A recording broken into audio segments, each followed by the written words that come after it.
Olá, meus amigos, tudo bem com vocês? Pastor José Francisco de volta aqui no nosso canal Pastor J. Silva. Pois é, como eu sempre digo, ou como dizia, prazer extraordinário estar de volta aqui no nosso canal. Pois é, eu iria completar essa frase trazendo mais uma lição, mas como ficamos aí um bom tempo sem trabalhar e, é claro, sem precisar gravar mais as lições da EBD, que antes era constante, no início era todas as semanas, depois eu percebi que isso estava deixando uma carga muito pesada e acabei dividindo essa pauta com alguns outros professores, e aí deu uma aliviada, mas vou te falar, era tenso estudar todas as semanas e trazer lições para o canal, mas era uma bênção também, porque tinha semanas que a gente conseguia gravar assim de uma forma assustadora, já tinha outra que a gente ficava a semana inteira tentando gravar, era uma luta, uma guerra, uma batalha, mas enfim, graças a Deus não preciso mais me preocupar com isso. Mas independente disso, somente para você ter noção, aqui dentro do nosso canal, por exemplo, nós temos lições aí assustadoras, tá? Pautadas aí dentro das nossas revistas da EBD. São lições sobre profetas maiores, menores, escatologia, lições de todos os tipos. Então, se você quiser conhecer, tá, o nosso canal por dentro, você vai aí ter uma gama de grandes lições, de material com toda a propriedade para o enlevo, crescimento, edificação espiritual com toda a propriedade. Uma frase que eu costumava dizer é edificando vida através da palavra, muito comum dentro desse canal. Então, automaticamente ficamos aí um tempo sem, mas volta e meia nós estamos colocando aí mensagens, palavras, justamente para que o canal venha continuar ativo. Não gravo mais como antes, mas eu coloco mensagens aqui. Bom, hoje na verdade eu tomei a liberdade de trazer essa gravação e colocá-la aqui justamente por conta dos nossos alunos. O nosso seminário, o antigo Ibadelve, agora Sebadelve, com toda a propriedade, tem estado aí debaixo das mãos, literalmente, de Deus.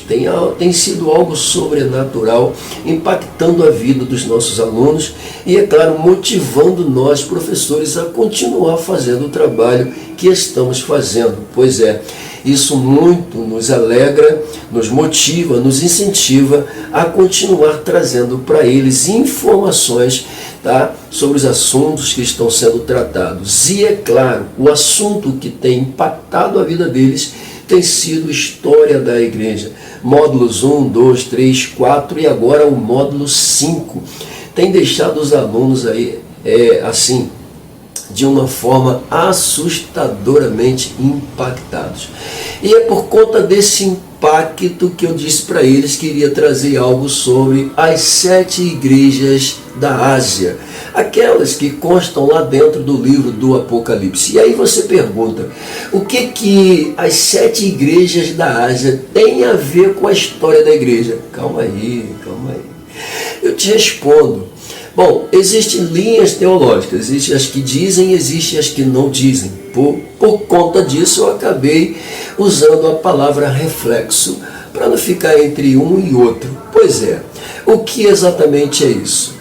Algumas linhas dizem que as igrejas da Ásia, aquelas, lá do livro de Apocalipse, representam as igrejas através dos séculos. E a gente vai ver muito isso dentro dessa pauta que eu vou apresentar para vocês. Tá? Mas, como eu disse para vocês, eu prefiro ver reflexo dessas igrejas contemporâneas, locais na região da Ásia. Claro, prefiro ver reflexo através delas, sim, claro, fica mais tranquilo, né? Fica menos responsabilidade. E, é claro, fica mais claro para a gente entender. São reflexos, literalmente. Tá? Porque quando o Senhor escolhe as 7 igrejas da Ásia, só para constar, não eram somente 7 ali foram escolhidas por ele, mas outras igrejas haviam na localidade.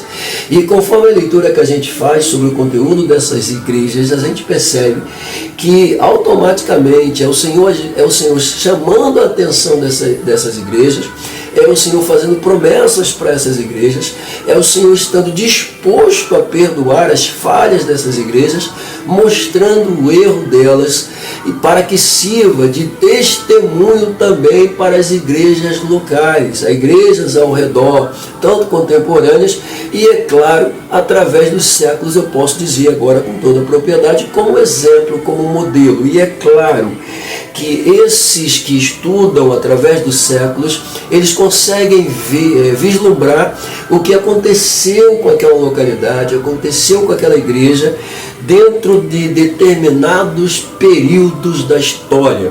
Como, por exemplo, a igreja de Sardes, eles alocam o período dela de 1517 a 1550. E aí você pergunta, o que aconteceu durante esse período? Bom, só para a gente ter uma ideia, nós temos aí dois grandes reformadores durante esse período, que é Lutero e Calvino. Pois é, eles estão alocados a esse período, dentre outros que ali estiveram durante esse período com toda a propriedade. Também era tratado sobre a famosa guerra justa. Era uma forma de protestantes se defenderem e ao mesmo tempo utilizarem de ataques contra aqueles que eram contra a sua fé.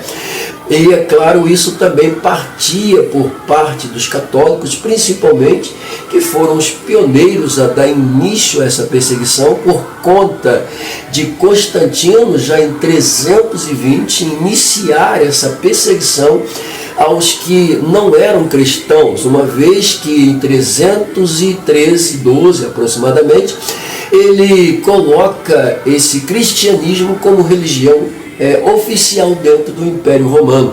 Foi uma ideia contrária a todos os seus antecessores, que praticamente odiavam os cristãos. Nero, por exemplo, misericórdia. Domitiano, por exemplo, só Jesus na causa. Mas, enfim, Constantino resolve fazer o contrário. A religião agora é oficial e em 320 quem não é cristão passa a ser perseguido. E é claro, essa perseguição ela vai permanecer com toda a propriedade, vai se avolumar através do tempo, vai demonstrar a sua força avassaladora em alguns pontos da história. Inclusive, quando a gente estuda a história dos reformadores, a gente pensa logo assim, poxa, mas começou com Lutero. Na verdade, não começou com Lutero. Lutero foi um dos chamarizes que iniciou o processo. Na verdade, ele acaba se tornando o pai da reforma, acaba se tornando o herói da reforma. Mas antes de Lutero, nós tínhamos Erasmo de Roterdã brigando por uma igreja que fosse isenta de toda aquela papagaiada que se vê através da história. Pois é, dentre esses elementos nós temos aí os anabatistas lutando para ter uma igreja genuína com toda a propriedade, se afastando da guerra justa, que para muitos era normal. E é claro, dentro desse contexto vai surgir também os anabatistas, que acabam aceitando o papel da guerra justa. Mas aqueles que estão fora do contexto da Igreja Católica, que não fazem parte da Igreja Católica, é um segmento que vem por fora, eles não aceitavam a guerra justa. Ao passo que Lutero aceita, outros reformadores vão aceitar a partir do ano 517 em diante. E é claro, eu não sei como é que se consegue colocar a igreja de Sardes aqui dentro, mas eles conseguiram colocar. Ah, pastor, mas a igreja de Sardes vai falar sobre... A gente vai falar sobre isso, Eu só estou passando aqui para você entender. Mas a igreja de Sardes fala sobre frieza espiritual. Claro, a gente vai ver que esse período da chamada guerra justa, ocasionada, vai colocar até crentes contra crentes, presbiterianos contra congregacionais e outros segmentos, crentes contra crentes. Aí eu te pergunto, católico contra cristão, cristão contra católico, cristão contra cristão. Eu te pergunto, como é que fica a vida espiritual dentro desse contexto? Fica fria ou não fica? Se afastam ou não se afastam da obra? Se distanciam ou não se distanciam do Senhor? Claro, começam a pensar em interesses pessoais e acaba deixando Deus de lado. Veja bem, isso é um reflexo Sim, dá para perceber? Dá. Mas como eu disse para vocês, eu prefiro manter as igrejas no seu período, utilizá-las como modelo e exemplo para as igrejas do seu tempo, e esse modelo e exemplo passado para as igrejas do seu tempo, claro, a gente pode aplicar também dentro do contexto história até os tempos atuais. Pastor, mas como? Outra igreja que revela para a gente esse reflexo é a igreja de Filadélfia, pelo amor de Deus. A igreja de Filadélfia, dentro do contexto das 7, é uma igreja assustadora, fervorosa, a igreja que faz a vontade de Deus, a igreja que faz a obra, a igreja que se predispõe em meio às adversidades, mesmo tendo pouca força, mas permanece fiel, como a igreja de Éfeso também, por exemplo. E aí, isso a gente vê como um reflexo, porque a igreja de Filadélfia, do contexto das 7 igrejas da Ásia, aponta para uma igreja sim, dentro desse modelo, através do tempo, que é a igreja do arrebatamento, a igreja que vai ser tirada desse contexto de terra e levada às dimensões celestiais pelo Senhor Jesus Cristo. Então ela aponta para a igreja do arrebatamento do presente século, como também Laodiceia representa dentro do presente século a igreja morna, a igreja que lá é vista como a igreja do direito do povo, que não é quente nem é fria, é morna e é lançada para fora da presença de Deus. Hoje em dia nós temos o reflexo dessa igreja contemporânea à Filadélfia, com toda a propriedade, demonstrando a sua fraqueza espiritual, a sua debilidade espiritual e, é claro, causando escândalo com toda a propriedade, porque lá quem manda não são os líderes, aliás, é o próprio povo que manda. Por isso que Laodiceia é a igreja do povo, significa direito do povo, é onde o povo manda, onde o povo faz o que quer. E a gente vê que é uma verdadeira bagunça. O Senhor está fora, batendo, querendo entrar. Se o Senhor está fora, batendo, querendo entrar, significa que lá dentro eles fazem o que eles querem. Montam palco, pinta de não sei o que, pinta de amarelo, pinta de rosa, enfim, faz uma verdadeira bagunça. Transforma as igrejas quase que em boates. Pois é, só o sangue de Jesus. Laodiceia. Mas como eu disse, então, vamos lá. Bom, as nossas observações dentro desse assunto, ele é muito importante. Tá? De acordo com o livro de Apocalipse, as nossas pautas de abordagem estão todas pautadas já no início do capítulo de número 1, tá? Se estende até o capítulo de número 3, onde com toda propriedade a gente faz aquela abordagem sobre as chamadas 7 igrejas do Apocalipse. Lembrando que são igrejas alocadas à região da Ásia e, inclusive, essa região hoje é onde situa-se a atual Turquia, ok? Inclusive até a ilha de Patmos de época, passou a ser ponto turístico nos tempos atuais. Bom, mas vamos para a Bíblia então. Bom, todas as 7 igrejas, as quais Cristo fala em Apocalipse, a partir dos capítulos 1, 2 e 3, tá? Localizavam-se na Ásia Menor Ocidental, como já disse, onde hoje situa-se a atual Turquia. Tá? Esta localidade, na época, era pertencente ao Império Romano. Olha que coisa interessante, né? Era pertencente ao Império Romano. Fazia parte, literalmente, desse contexto geográfico, tá? Subsidiada por Roma. Muito bem. A primeira observação que a gente precisa fazer antes de começar a tratar do assunto propriamente é que temos, por exemplo, o apóstolo Paulo como um dos grandes fundadores, tá, de igrejas em seu tempo. E é claro, esse mesmo Paulo ele também tinha colaboradores, aos quais também ajudaram, claro, com toda a propriedade, em fundação de igrejas, ok? Ou seja, Por que eu citei Paulo aqui? Entenda. Uma das igrejas que aparece aqui no contexto, que é Éfeso, por exemplo, teve Paulo como um dos seus líderes, pastores, por cerca de quase 2 anos, ou 2 anos com toda a propriedade.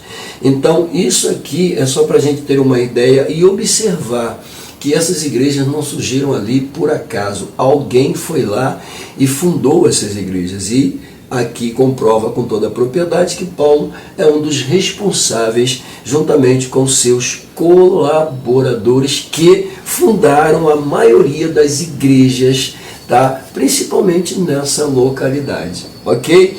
Bom, segunda observação, cada uma dessas igrejas que a gente vai estudar aqui, tá? Foram colocadas, cada uma delas foram colocadas em uma cidade específica.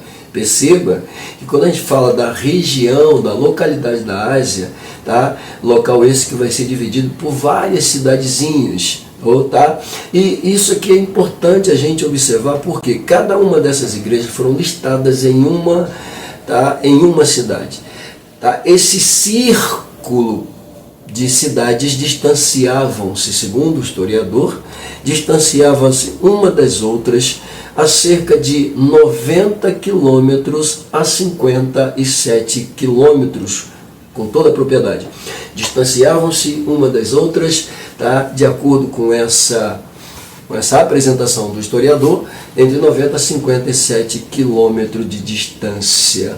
Alguém até disse que isso até facilitava entre elas não só o envio de mensageiros, como também a troca de correspondência, justamente por conta, tá, de não estarem tão distantes uma das outras. Mas eu preciso levar em conta também que não era como hoje. Por exemplo, nós temos automóveis a grandes velocidades que conseguem fazer isso em um tempo viável, hábil, com toda a propriedade. Naquela época era preciso caminhar, né? Ou quem sabe navegar, ou quem sabe até mesmo ir de cavalo, ou enfim, ou de jumento, enfim.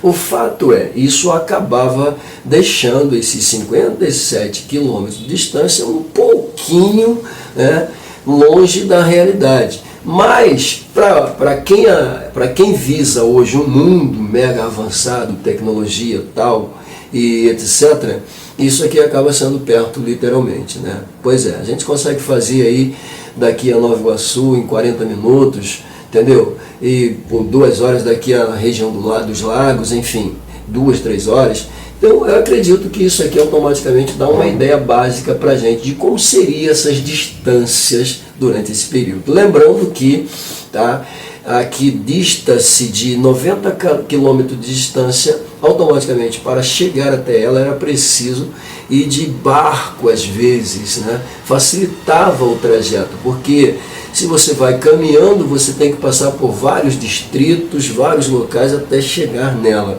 Bom, mas enfim, parece que havia uma hegemonia, né, nessa região, justamente porque estavam sob jurisdição do Império Romano, embora em cada um desses distritos, tá, houvesse um governador. Haviam governadores, haviam reis até, mas todos eles pertenciam a Roma, e automaticamente Roma acabava colocando dentro de cada uma dessas cidades um distrito para representá-lo. E é claro, né, isso aqui só mostra o poder de Roma sobre esse período com toda a propriedade. Pastor, mas qual era a mais distante de todas então? Sim, a mais distante era a igreja de Esmirna, tá? Nesse caso, o mensageiro que estivesse viajando direto do porto de Patmos, tá, iria fazer isso até chegar a essa cidadezinha com toda a propriedade, que distava-se, como já disse, volto a dizer e repito, a cerca de 90 quilômetros de distância. Tá bom? Falei demais, né? Terceira observação. Veja bem, as 7 cidades dentro do contexto histórico eram as mais ricas e populosas e influentes da Ásia. Olha só, as 7 cidades aonde cada uma das igrejas escolhidas pelo Senhor estão alocadas, tá, dentro do contexto história, eram as mais ricas, populosas e influentes da Ásia. Tá? Por que será que Jesus escolheu essas igrejas para se dirigir a elas, hein? Pois é. Bom, quarta observação que a gente precisa, tá, se ater. As 7 igrejas eram, tá, os 7 cardeais. Isso a gente lê logo no capítulo de número 1 do livro de Apocalipse. Ok? Esta descrição, senhoras e senhores, aponta, tá, também para lamparinas ou candeeiro. Então, quando aparece ali 7 cardeais, algumas traduções vai trazer candeeiros, outras vai trazer candelabros, independente, é tudo a mesma coisa, ok? Então, veja bem, logo isto representa que as tais deveriam ser, de fato, isso aqui é importante demais, candeeiros, candelabros, cardeais. Logo isso representa, senhoras e senhores, que essas igrejas deveriam serem de fato luz na localidade onde se situavam. Pois é, deveriam ser luzes dentro dessas regiões aonde estavam alocadas. E parece que algumas delas começam a deixar essa luz, né, se apagar um pouco, ficar um pouco na penumbra. E é aí que Jesus entra, ok? Muito bem. Quinta observação. As 7 estrelas que aparecem no contexto são considerados os 7 pastores destas igrejas. Capítulo 1, versículo de número 20, vamos lá, vamos ver.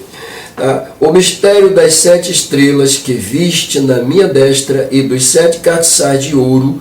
As 7 estrelas são os anjos das 7 igrejas, e os 7 cardeais que viste são as 7 igrejas. Olha só, coisa linda isso aqui, extraordinário, tá? Não precisa nem fazer muita força. O versículo responde para a gente. Quem eram as 7 estrelas? Os 7 anjos. Calma aí, pastor, 7 anjos? Sim.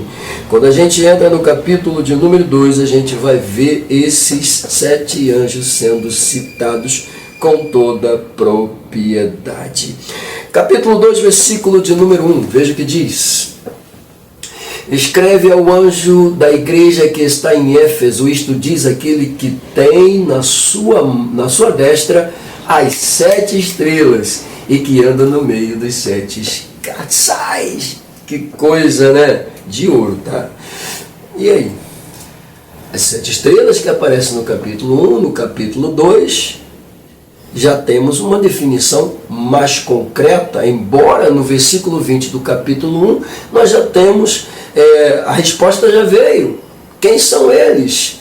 E no capítulo 2 apenas corrobora com o que já foi dito no capítulo 1. Pegou a visão? Isso aqui é muito importante. Então essa é a nossa quinta observação. Ok? Muito bem. Por que 7 igrejas, pastor? Vamos lá. Por que 7 igrejas? Ok? Primeiro eu preciso entender, e você também juntamente comigo, que o número 7, ele é muito representativo na construção do livro de Apocalipse, tá? O número 7, senhoras e senhores, está presente dentro deste livro de forma muito expressiva e significativa em relação à vontade e o agir de Deus. Vamos lá. Só para você ter uma ideia, nós temos aí dentro 7 igrejas, que são os 7 cardeais, tá? 7 estrelas, temos também 7 anjos, temos 7 selos, 7 trombetas, 7 taças, 7 trovões misteriosos, 7 montes, tá? Uma besta com 7 cabeças, e em cada cabeça chifre. Então perceba que o número 7 ele é riquíssimo dentro desse contexto do livro de Apocalipse, ok? E esse número ele representa basicamente uma totalidade dentro do livro, ok? Por quê?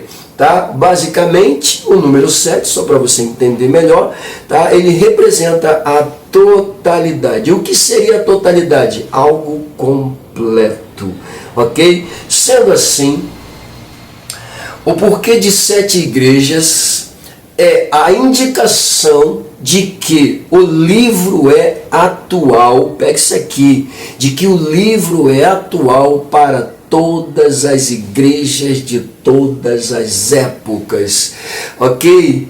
E representando ou não, sendo reflexo ou não, tá? O conteúdo apresentado ali dentro por Jesus, revelado a João, escrito por João, destinado às 7 igrejas, conforme a gente lê no livro de Apocalipse, tá? Então, automaticamente representa e aponta para todas as igrejas do Senhor, desde o presente momento até o arrebatamento da igreja com toda a propriedade. Pega a visão, ok? Então isso aqui é muito importante a gente observar. Um outro detalhe que a gente precisa também não deixar passar fora disso aqui, é que dentro do livro de Apocalipse, tá?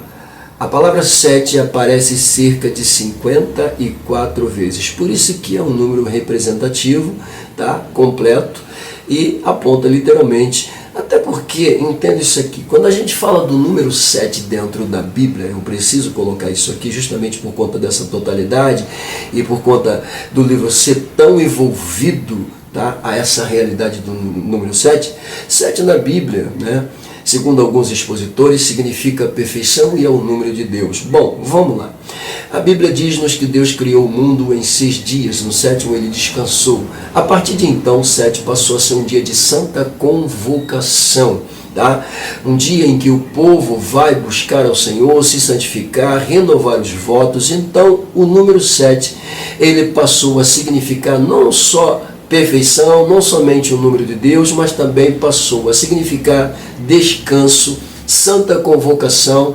E se vocês me permitem, é um número relacionado à promessa, é um número relacionado a propósito, é um número relacionado à suprema vontade de Deus, ok? Foi Deus que escolheu, foi Deus que quis, Ele faz do jeito que Ele quer, da forma que Ele quer, da maneira que Ele quer, pronto, Ele é Deus, Ele escolheu 7 para ser representativo, significativo, que seja. Eu bato palmas aqui para o meu Deus, porque Ele pode tudo, afinal de contas, isso aqui a gente estuda dentro da numerologia bíblica, teológica, ok? Não é aquela bagunçada não, essa aqui. Tá bom, queridos? Então, isso aqui é muito importante. Mais um assunto que se deve ficar guardado aí na cachola dos nossos alunos, e dos nossos amigos também. Vamos lá. É importante dizer, senhoras e senhores, que na Ásia Menor, não sei se eu já citei, mas vou citar aqui, existiam outras igrejas, tá? Por isso eu fiz uma pergunta, por que 7 igrejas? Por que somente 7? Porque não só tinha somente 7 dentro da região da Ásia. Tinham outras igrejas. Quais, pastor? Eu poderia descobrir quais são elas? Sim, claro. Em Colosso nós temos uma igreja. Em Hierápolis nós temos outra igreja. Tá? Em Troade nós temos outra igreja. Tá? Em Ponto nós temos outra igreja. Na Galácia e na Bitínia também haviam igrejas. Então, perceba que dentro da região da Ásia Menor haviam outras igrejas, mas o Senhor escolheu estas 7 que estavam em um ponto de uma forte influência, principalmente por conta da região que estava. E ele escolhe essas igrejas justamente porque algumas delas se deixaram levar pelas influências de fora e deixaram com que isso fizesse que a hegemonia do sagrado acabasse se tornando bagunçado. E o Senhor entra em cena justamente para quê? Para purificar, para trazer de volta a hegemonia do sagrado ao santo lugar. Mas para isso ele vai falar diretamente com os líderes locais e as cartas deveriam ser direcionadas a eles para colocar a igreja no seu devido lugar. Pronto, Jesus é extraordinário, Jesus é demais. tudo que ele faz é bom e é perfeito. Goste o mundo ou não, Jesus é extraordinário. Ok? Bom, eu já disse que elas eram contemporâneas. Isso aqui já está mais do que massificado na mente de vocês. Mas isso me permite mais uma observação entre várias que apresentei. Tá? Qual foi o critério de escolha das 7 igrejas? Vamos lá. Para esta pergunta, definitivamente não existe uma resposta conclusiva, disse certo alguém. Mas eu acho engraçado que a pessoa que disse isso vai procurar uma resposta para dar. Mas vamos lá, eu acho que o assunto que eu já apresentei já é uma resposta, com certeza, tá? O que eu falei aqui já é uma resposta. Mas ele disse, qual foi o critério? Bom, eu já apresentei o critério também, mas tudo bem. Se ele colocou a pergunta, a gente vai tentar falar aqui o que ele diz. Bom, aí ele diz o seguinte, mas procurando dar uma resposta contundente, esse elemento continuou dizendo, em primeira instância, a ordem sobre as igrejas destinatárias do livro de Apocalipse partiu particularmente de Cristo. Isso aqui já é uma resposta. Partiu dele, a decisão partiu dele, eu já falei isso, foi uma escolha dele. Se ele escolheu 7, poderia ter escolhido tantas outras, mas ele escolheu aquelas 7, aquelas localidades, porque eram as mais influentes e populosas cidades daqueles locais. E como já disse, muitas das igrejas aqui apresentadas acabaram se deixando influenciar pelo mundo, e acabaram trazendo coisas do mundo para dentro de si, bagunçando a hegemonia do sagrado, como eu disse. Preciso responder mais alguma coisa? Poxa vida.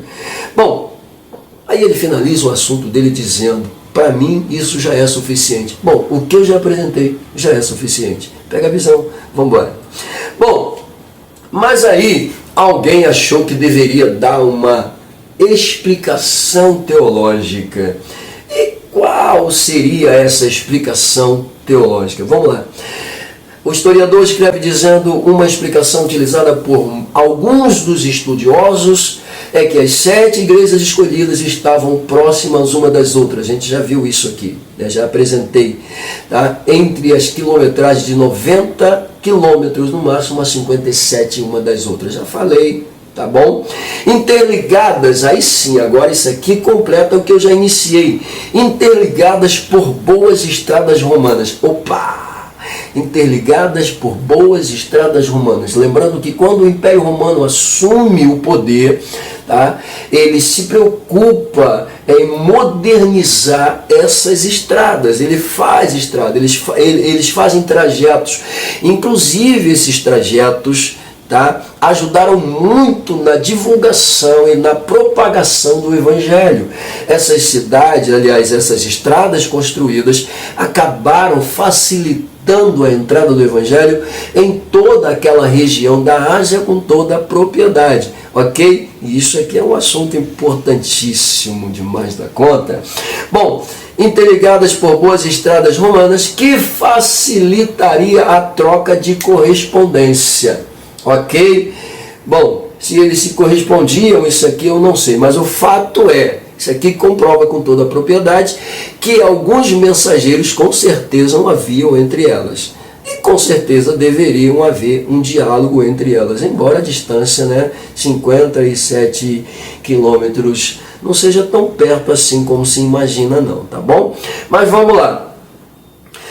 Outro fato interessante, senhoras e senhores, que a gente precisa observar é que em todas essas cidades, tá, de cada uma das igrejas, como já disse, volto a dizer, tá, havia uma corte romana, um distrito romano, um local para os romanos manterem, tá, o contato visual com a localidade e saber como é que os governantes das mesmas cidades estavam se comportando. Pois é, então essa corte romana ou esse distrito romano alocado a estas cidades, tá, muitas das vezes eram quem representava o grande problema, quem sabe o maior obstáculo aos cristãos. Pois é. Como eu disse para vocês aqui, eu volto até a dizer, a gente dá um pulo, sai desse período e entra no período de Constantino, por exemplo, eu disse que Constantino ele faz justamente tudo o que é contrário aos antecessores. Tá? Os antecessores perseguiam crentes, queimavam crentes, né? Eles gostavam disso, era uma coisa de doido. E Constantino vai fazer o contrário. Tá? Pois é. Então, quem era o grande bicho-papão? Quem era o grande problema, tá? Para as igrejas, literalmente? Essas cortes romanas, né? Muitas das vezes até considerada como o próprio trono do capeta, né? Pois é, muito bem, porque eram terríveis na perseguição. E diga-se de passagem, os romanos só Deus na causa. Eles eram promíscuos, eles eram devassos, eles eram insanos, eles eram praticamente doidos. Inclusive, rodava-se uma pauta entre eles que os cristãos poderiam adorar o seu Deus à vontade, desde que reverenciasse também as entidades romanas, os deuses romanos escolhidos. A bem da verdade, eles, saqueavam a teologia de várias nações. Inclusive chegaram até a saquear os deuses do Egito e trazer para dentro do Império Romano, mas não deu certo. Porque a hegemonia dos gregos com os deuses gregos acabou ocupando espaço dentro do Império Romano com toda a propriedade. O próprio Zeus, que do grego, na Grécia, é a entidade principal, passou a representar Júpiter, tá? Dentro, tá? Como é que eu diria? Dentro dos deuses que eles tiraram dos gregos e trouxeram para dentro. Então nós temos aí Júpiter, Plutão, Saturno, Netuno, tudo realocado no nome de deuses, né? Inclusive o deus do vinho, Dionísio, para eles passou a ser chamado de Baco. Pois é, a gente vai falar um pouco mais sobre isso ainda. Isso aqui é só para vocês terem a ideia que Roma literalmente foi um grande obstáculo para o cristianismo. Mas mesmo assim o cristianismo cresceu avassaladoramente. Ok? Por quê? Porque é uma promessa sobre a igreja. E a promessa foi feita pelo dono da igreja, que é o cabeça da igreja. E ele disse que as portas do inferno não prevaleceria contra ela, a igreja. Jesus disse, está dito, pronto, acabou. Mas a igreja está aí, através da história, vivendo, sobrevivendo, enfrentando adversidades, enfrentando inimigos tais, tudo no joelho, na oração. Pois é, a gente não parte como o pessoal gostava da guerra justa, a gente não parte para isso não, a gente vai para a oração, vai para o joelho. E aí, meu querido, não tem arma que aguente, não tem gigante que permaneça de pé, não tem obstáculo que não saia da frente, quando a igreja se une e começa a pedir ao Deus dos céus intervenção. Pega a visão. Ok? Bom, então, fechando aqui esse pacote, essa corte romana, elas representavam grandes problemas, tá? Inclusive, uma das igrejas que a gente vai citar aqui, que é Pérgamo, tá? Dentro da região de Pérgamo haviam templos destinados aos deuses que eu citei aqui, pois é, a outros deuses em maior número. Inclusive havia também até o culto ao imperador. Então perceba que a coisa era muito complexa. Ok? Muito bem, mas aí, só para a gente não ficar aqui falando, vamos lá. Quando a gente chega aqui dentro do livro de Apocalipse, por exemplo, logo no capítulo de número 1, tá? Eu estou apenas trazendo para a gente não fugir do assunto. O texto começa dizendo revelação de Jesus Cristo, o qual Deus lhe deu para mostrar aos seus servos as coisas que brevemente devem acontecer. Tá? Aos seus servos, aos seus servos, as coisas que brevemente devem acontecer. E pelo seu anjo as enviou e as notificou a João, seu servo. Tá? Por que o Senhor notifica isso para João? O texto 2, o versículo 2 diz o seguinte: João, ele testificava da palavra de Deus, João dava testemunho de Jesus Cristo, tá? E por causa disso, João passou a ser visto pelo imperador como um perigo. Pois é. Inclusive vai tentar até matar João. E é por esta razão, por não conseguir matá-lo, que vai enviá-lo à ilha de Pátimo, a ilha prisão, ok? E lá na ilha de Pátmos, Jesus vai conversar com João de uma forma muito mais abrangente, vai revelar para João, tá, literalmente o que João deveria escrever e enviar para as 7 igrejas, tá? E uma fala interessante ele deixa, e isso serve para a gente, como eu disse, é reflexo, não tem jeito, tá? Bem-aventurado aquele que ler e os que ouvem as palavras desta profecia e guardam as coisas que nela estão escritas, porque o tempo está próximo. Isso aqui também fala que esse livro, com toda a propriedade, é um livro escatológico. Já mencionei, né? Pois é. Então, isso é muito importante. No versículo 4 aparece, então, a primeira deixa. A quem esses escritos deveriam serem destinados? O versículo 4 diz: as 7 igrejas que estão na Ásia. Meu Deus do céu, Jesus é extraordinário, pelo amor de Deus. Bem, vamos lá. Dentro desse mesmo aí nós temos a citação das 7 igrejas, tá bom? Por isso que eu estou lendo aqui com vocês. No versículo 11, por exemplo, tá? O que vês escreve num livro e envia às 7 igrejas que estão na Ásia: Éfeso, Esmirna, Pérgamo, Tiátira, Sardes, Filadélfia e Laodiceia, ok? Essas são as 7 igrejas que aparecem nesse contexto com toda a propriedade, tá? E, claro, isso aqui é importante você saber porque essas igrejas elas eram contemporâneas. Quando você olha aqui o mapa, você vai ver literalmente aonde elas estão localizadas e aonde a ilha de Pátmos também vai estar localizada. Para você dá uma olhadinha aí e confirma, ok? Bom, segundo alguns expositores, parecem representar todas as igrejas de Jesus através do tempo até o grande dia do arrebatamento. Como eu disse, são reflexo, tá? Que usem a linguagem representar ou não, para mim são reflexo, tá? Que mostram literalmente o que foi ensinado, o que foi dito, o que foi orientado para aquelas igrejas e para todas da região, como exemplo, como modelo, e através do tempo também segue com toda a propriedade. Pega a visão. Mas se você quiser usar a representação, fique à vontade, não vai ser eu que vou ser contra você. Muito bem, a estrutura dessas igrejas, pastor, vamos falar um pouco sobre isso, né? Bom, é importante entender, meus amigos, que o livro de Apocalipse é uma unidade. Como assim uma unidade, pastor? Veja bem, um único exemplar.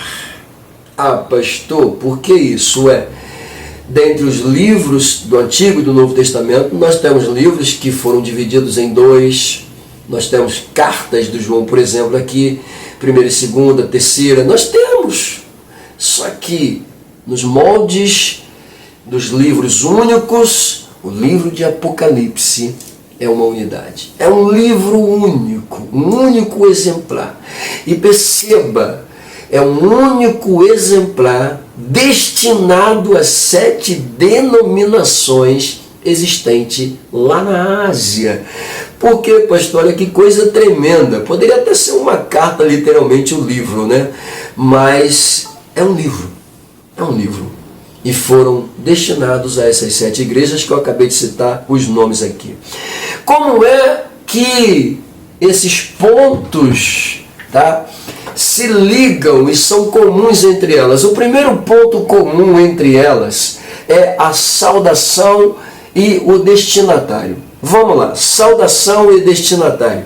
A prédica muito usada nas saudações, veja bem, era justamente esta: ao anjo da igreja em Éfeso, Esmirna, Pérgamo, Tiátira. Pois é, em todas elas aparecem essa saudação inicial ao anjo da igreja. A gente vai ver isso quando a gente começar a falar de cada uma delas propriamente, tá? E o que a gente observa aqui? Outro ponto comum é a autodesignação de Cristo. Perceba, aquele que, olha só, aquele que conserva na mão direita as 7 estrelas. Olha que só, O que isso aqui mostra para mim quando eu falo da autodesignação de Cristo?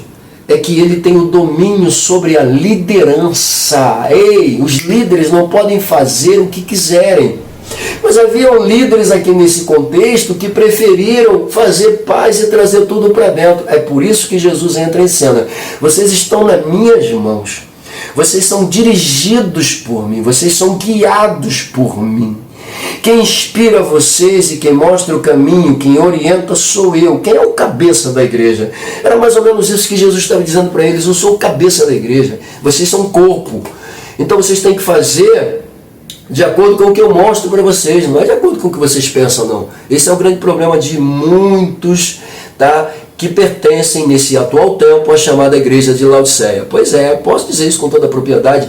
Estamos aí cheios de igrejas de Laodiceias espalhadas por aí, onde o povo manda, onde o povo faz o que quer, onde o líder se vende, se rende e deixa tudo a lá vão ter. Não é assim não. Então, ele mostra com toda a propriedade. Sou eu que conservo, sou eu que seguro, sou eu que mantenho. Uau! Ok? Dentro dessa autodesignação, eu coloquei aqui, note que existe um paralelo entre quase todos esses títulos com a descrição simbólica do Cristo no capítulo 1, dos versículos de número 12 a 20. O que? A saudação. Ok? Muito bem. Outro ponto importante que a gente precisa observar, a aprovação.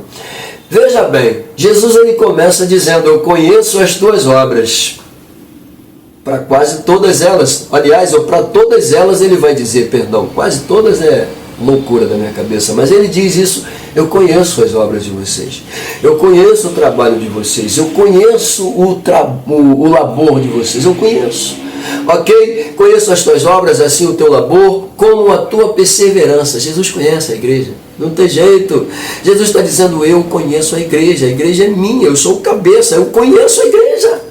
Pelo amor de Deus, que é isso? Meu Deus do céu.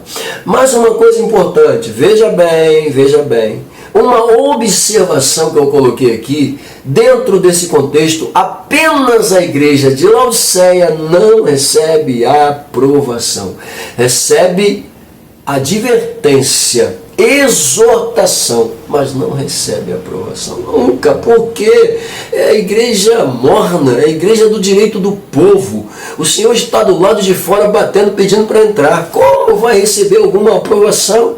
Só se converter e se voltar para Ele, largar o direito do povo, deixar o povo agora debaixo da direção do Senhor, aí sim a coisa volta a funcionar. Fora isso, querido, tá? Bom, posso ainda ver aqui uma outra realidade, além de Laodiceia. Bom, porém as igrejas de Esmirna e Filadélfia não possuem nada condenável. Ok? Nós vimos aqui que Laodiceia não recebe a aprovação. Agora, quando a gente fala, será que existe alguma coisa condenável? Bom, Laodiceia tem um monte delas, né? Tem um monte delas, tá? E quando o Senhor vai falar sobre esse algo condenável, ele entra com a seguinte descrição: tenho, porém, contra ti, olha só, tenho, porém, contra ti, expressão essa que denota julgamento e juízo de Deus contra as más obras desta igreja. Tenho contra ti. O que significa esse contra ti? Expressão que denota julgamento. O Senhor já entra julgando essa igreja. Ele pode, Ele é o dono delas. Tá? E aí sim, como eu disse, dentro desse contexto de condenação, apenas duas não recebem, meu Deus do céu, apenas duas, melhorando, né? Não possuem nada condenável. Quais são? Já disse, Esmirna e Filadélfia. Pega a visão. Bom, advertência. Bom, advertência a gente vai ver, principalmente dentro da igreja de Laodiceia, uma penca, né? A igreja de Éfeso também recebeu advertência. A igreja de Sarde também vai receber muita advertência. Mas vamos lá. E quais são essas advertências? Dizendo, lembra-te de onde caíste. Pois é. Essa expressão, meus amigos, mostra Deus dando uma oportunidade para o arrependimento. A gente vai ver isso em Sardes também, né? Pois é, lembra de onde você caiu. Lembra do que você fazia e agora você não faz mais. As obras que você praticava e agora você não pratica mais. Quando o Senhor fala sobre isso para essas igrejas que vão estar inseridas dentro desse contexto, pegue isso aqui. Ele está dando a essas igrejas uma oportunidade de se arrependerem. Isto acaba sendo ou não um reflexo, porque se as outras começassem a observar, não iria cometer o mesmo erro. Ok? Muito bem. Dentro dessa apresentação, duas igrejas, tá? Não recebe nenhuma advertência, muito menos qualquer tipo de ameaça. Quais são, pastor? Esmirna e Filadélfia. Muito bem. Uma outra palavra, um outro ponto importante também é exortação, né? Quando a gente fala de exortação, a gente já pensa logo em madeirada, cajadada, né? Bater, pá, não é? Não. Exortar é trazer para perto, é levantar, fazer a pessoa caminhar de novo, né? Dar aquele conselho. Às vezes o conselho pode ser um pouquinho duro, né? Às vezes a pessoa precisa realmente, mas tem que ser na intenção de levantar a pessoa e fazê-la andar novamente. Então existe exortação aqui para essas igrejas. E qual é a exortação clássica? Quem tem ouvidos, ouça o que o Espírito diz às igrejas. Pronto. Pelo amor de Deus, é uma exortação linda demais da conta. Bom, mas também para essas igrejas existem promessas, né? Diga-se de passagem, a igreja de Filadélfia é a que mais recebe promessas dentro desse contexto, tá? Mas todas elas, acredito eu, que recebem promessas sim com toda a propriedade. Eu acho que até mesmo no Laodiceia, né? Que só Jesus na causa. E qual é a promessa? A promessa está condicionada ao arrependimento, a promessa está condicionada ao retorno à sanidade. Pega isso aqui. Quando você começar a ler a história das igrejas propriamente, em cada pauta apresentada aqui, você vai ver que a promessa está condicionada ao arrependimento, literalmente, tá, dessa igreja. Muito bem. E aí, isso aqui é importante também a gente frisar. Bom, assim, meus amigos, se compreende que através do livro, tá, de Apocalipse, que Cristo, ele se dirigiu a cada uma delas, pega isso aqui, chamando-as pelo nome. Estou falando das igrejas. Os líderes, ele chama de estrelas, ele chama de anjos, mas as igrejas, ele chama cada uma delas, eu posso até parafrasear dizendo que cada uma delas é chamada pelo nome. Então vamos lá. Ele se identificou com o conteúdo de cada mensagem delas. Coisa linda demais. Cada mensagem enviada, Jesus mostrou a sua realidade ao se identificar com a mensagem. Pois é. 2. Ele transmitiu informações para essas igrejas, informações necessárias. Ok? Por que necessárias? Porque as que pecaram e se afastaram, ele condicionou o arrependimento para trazê-las de volta. Pelo amor de Deus. 3, ele avaliou a condição de cada uma delas. Ele é o dono, ele avalia mesmo, pelo amor de Deus. Ele avalia a sua igreja. Por que ele avalia a sua igreja? Porque eu e tu e eu, perceba isso aqui, todos os dias nós somos colocados a prêmio, todos os dias o inimigo pede as nossas cabeças, todos os dias, tá, recebemos pauta de condenação, mas o Senhor, que é o justo advogado de defesa que possuímos, ele vai automaticamente defender as nossas causas, e quando ele defende as nossas causas, ele declara com toda a propriedade que nenhuma condenação há para os que estão nele. Ok? para os que estão nele, que foram lavados, remidos e comprados, literalmente, por ele. Ele assume as nossas causas, pelo amor de Deus. Então ele pode avaliar literalmente cada um dos seus servos, ok? Como estava avaliando aquelas igrejas. Pois é, meu Deus, muito forte, né? Número 4, ele foi exortativo. Já vimos, né, sobre a definição de exortação. Mas, por que ele foi exortativo? Porque ele usou a seguinte descrição, volto a dizer, o que já disse, ele usou a seguinte descrição: ouçam o que o Espírito diz às igrejas. Tá? Essa apresentação literalmente confirma que ele queria exortá-las, trazê-las de volta para o seio da adoração, fazê-las caminhar novamente com ele. E se preciso fosse, ele seria duro também.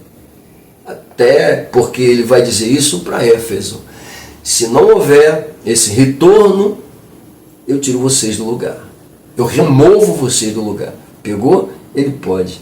Bom, quinta, ele admoestou cada uma delas a dar ouvidos à sua exortação. Ele orientou, né? Ele ensinou literalmente essas igrejas a darem ouvidos ao que ele estava falando. Elas deveriam dar ouvido de fato. As cartas enviadas traziam essa exortação.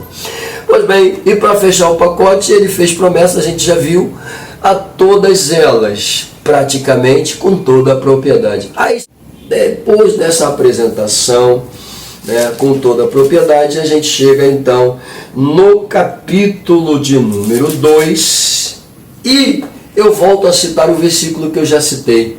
Escreve ao anjo da igreja que está em Éfeso, isto diz aquele que tem na sua destra as 7 estrelas. Perceba que a colocação é ao anjo da igreja que está em Éfeso. Pega a colocação aqui, pelo amor de Deus. Não é a igreja de Éfeso, é a igreja que está em Éfeso. Ele disse isso aqui, ok? Porque na verdade a gente costuma dizer as 7 igrejas da Ásia. Legal, isso é o que está escrito, as 7 igrejas da Ásia. Mas aí, muitas das vezes, a igreja de Pérgamo, ou a igreja de... Não, perceba que ele está usando aqui a colocação, a igreja que está localizada em Éfeso. Ok? A igreja que está localizada em Esmirna, a igreja que está localizada em Tiátira, a igreja que está localizada em Pérgamo, Sardes e por aí vai. Pois é assim que funciona. Ok? Pois bem, quando a gente chega dentro dessa primeira apresentação, ele, perceba que eu já disse aqui, um dos pontos comuns: eu sei as tuas obras, eu conheço o teu trabalho, tá? Eu conheço também a tua paciência, e que não pode sofrer os maus, e puseste à prova os que dizem ser apóstolos e não são, e tu os achastes mentirosos. Olha só que colocação a gente encontra aqui nesse versículo. Conheço as tuas obras, conheço o teu trabalho, a tua paciência, que não suporta as maldades, tá? E que ainda põe à prova os que dizem ser aquilo que não são. Meu Deus do céu, muitas qualidades positivas nessa primeira igreja apresentada. Sim ou não? Bom, mas aí no versículo de número 3 ele diz o seguinte: e sofrestes e tem paciência, e trabalhastes pelo meu nome, e não te cansaste. Uma igreja que sofreu, foi paciente, veja bem, sofreu, foi paciente, trabalhou pelo nome do Senhor, sem sentir cansaço. Ah, fala sério, uma igreja extraordinária. Bom, Tenho, porém, contra ti, a primeira crítica que aparece aqui, né? Eu coloquei uma pauta dizendo, também chamada de igreja apostólica, ok? A igreja de Éfeso, pega isso aqui, é chamada de a igreja do amor fraternal, também chamada de a igreja apostólica. Nesse contexto que já lemos aqui, ela aparece sendo elogiada por seu bom trabalho e, claro, por rejeitar o mal e ainda por sua perseverança e também por sua paciência, como lemos e já até citamos, ok? A crítica aparece aqui, veja bem, a crítica aparece aqui no versículo 4, quando ele diz, eu tenho contra ti. O que ele tem contra ti? Veja bem, olha só, tenho porém contra ti, que deixaste o teu primeiro amor, a tua primeira caridade, né? O que é caridade? Caridade é o amor em ação, em movimento. Meu Deus do céu, que, olha só, que deixaste o primeiro amor. Ou a caridade, algumas traduções. Lindo demais isso aqui, né? Pelo amor de Deus. Lembra-te, pois, de onde caíste, e arrepende-te, pratica as primeiras obras. Quando não brevemente, pois brevemente eu estarei voltando, tá? Eu estarei voltando e tirarei o teu lugar, tá? O teu castiçal, se não te arrependeres. Olha que coisa tremenda. Lembra-te de onde você caiu. Recomendação. É isso que a gente vê aqui. A crítica, como disse, fica por conta do esfriamento espiritual e a perda do primeiro amor. A recomendação que lemos aqui agora é a seguinte, que essa igreja precisaria se arrepender e voltar às primeiras práticas, às primeiras obras. Caso ela não fizesse isso, ele está dizendo, breve eu volto, tá? E se isso não acontecer, eu removo você do teu lugar, tiro a tua luz, a tua glória, porque ele pode fazer isso. Ah, meu Deus do céu, se não te arrependeres. Ele está dizendo, você vai perder o brilho, vai perder a posição, vai perder o lugar, se não se arrepender. Eu só estou te orientando, tá? Por que eu estou te orientando? Porque vocês deixaram de praticar as primeiras obras. Porque vocês deixaram de caminhar corretamente na minha presença. Certamente vocês estão fazendo coisas que não me agradam. E eu sei, eu conheço as tuas obras. Ah, meu Deus do céu. Que é isso? Mas por que essa igreja estava fazendo isso?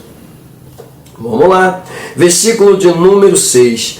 Tens, porém, isto, que aborrece as obras dos nicolaítas, os quais eu também aborreço. Quem tem ouvidos, ouça o que o Espírito diz às igrejas. Ao que vencer, dá-lhe-ei, olha só, dá-lhe-ei a comer da árvore da vida, que está no meio do paraíso de Deus. Há uma promessa para essa igreja? Mas a condição era o arrependimento. Como eu disse, a recomendação é que a igreja se arrependa e volte a praticar as primeiras obras. Éfeso recebe como promessa a árvore da vida em caso de arrependimento. Ok? Muito bem. Importante demais. Pastor, o senhor falou aí sobre a apresentação clássica, mas por que Éfeso é tão importante? Vamos lá. Lembrando que o texto diz da igreja que está em Éfeso. Então eu preciso trazer para vocês aqui um pouco de Éfeso, literalmente a cidade. Éfeso era a maior das 7 cidades da Ásia. A maior das 7 cidades da Ásia. A sua população chegava a medir cerca de 250 mil habitantes. Tá? Era uma das cidades portuárias. Logo, isso deixava ela com uma importância surreal. E no relato da carta, como vimos aqui, Jesus aparece aprovando o seu esforço logo no início. A gente viu, está na leitura e citamos até. Ele aparece aprovando o seu esforço em se manter, tá? Ou procurar se manter fiel. Lindo demais, né? Todavia, vemos a crítica, com certeza.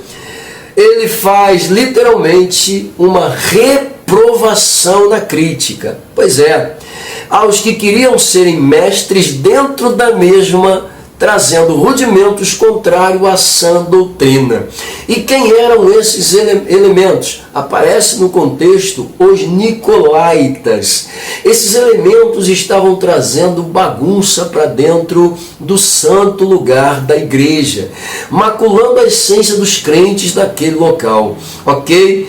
Bom, um pouco mais de história. Segundo Irineu Hipólito, ele disse que Nicolau foi um prosélito, tá, de Antioquia, que foi designado como diácono da igreja em Jerusalém, de acordo com Atos capítulo 6. Como já foi dito, o Senhor, na carta, cobra uma posição dessa igreja. Vamos lá, por que Jesus está cobrando uma posição? Tá? Eu já até mencionei, mas a gente volta aqui só para massificar isso aqui na cabeça de vocês.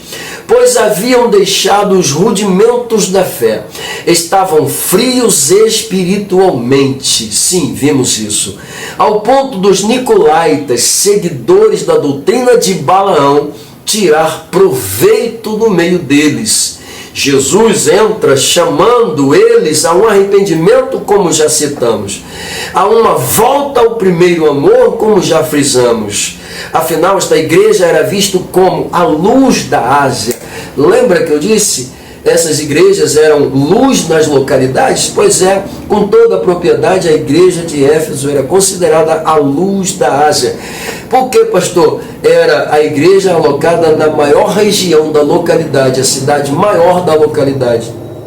Logo, era a cidade que mais tinha importância, embora tivesse outras belas cidades ali, como a gente vai ver aqui, populosas, né? E orgulhosas por causa da sua beleza. Mas a cidade de Éfeso, tá, declara com toda a propriedade que aquela igreja, a gente vê isso dentro do contexto histórico, aquela igreja ali, naquela localidade, era a luz da Ásia. Veja bem, não é luz somente da cidade de Éfeso, não, é luz da Ásia.